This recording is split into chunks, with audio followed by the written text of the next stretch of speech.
అంటారు సార్. వీళ్ళు కొడుకు నేను ప్రేమించుకున్నాను సార్, పెళ్లి చేసుకున్నాను సార్. వీళ్ళు ఇంట్లోకి రానికుండా నన్ను కొట్టి తింటున్నారు సార్. వీళ్ళు వాళ్ళ పెద్ద కోడలు అయితే ఎట్లా చెప్తే అట్లే మాట్లాడుతుంది సార్.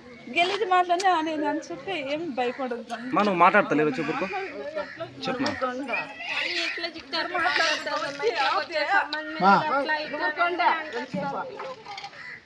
ఎందుకమ్మా వాళ్ళకి ఇష్టం లేదు సార్. దానికి వాళ్ళ కొడుకు చెడిపోకూడదు సార్. నా జీవితం నాశనమైనా పర్వాలేదు, వాళ్ళ కొడుకు మాత్రం బాగుండాలంట.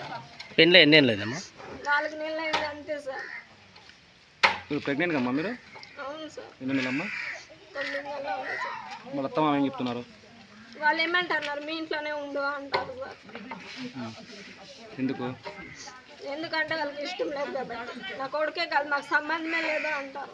వాళ్ళ కొడుకు కాకున్నప్పుడు నేనేంటికి చెప్తాను వేరే వాళ్ళందరి మీద. నీ భర్త ఏమంటున్నాడమ్మా? నా భర్త అంతే, అందరూ అంతే.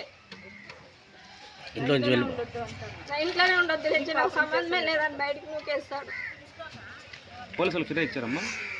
ఇచ్చినాను సార్. వాళ్ళు ఏం చెప్పారు పోలీసులు? ఏం చెప్పలేదు సార్. ఈరోజు ఇంట్లోకి పిలుచుకున్నారు అంతే సార్. ఆ రోజు నుంచి ఈరోజు వరకు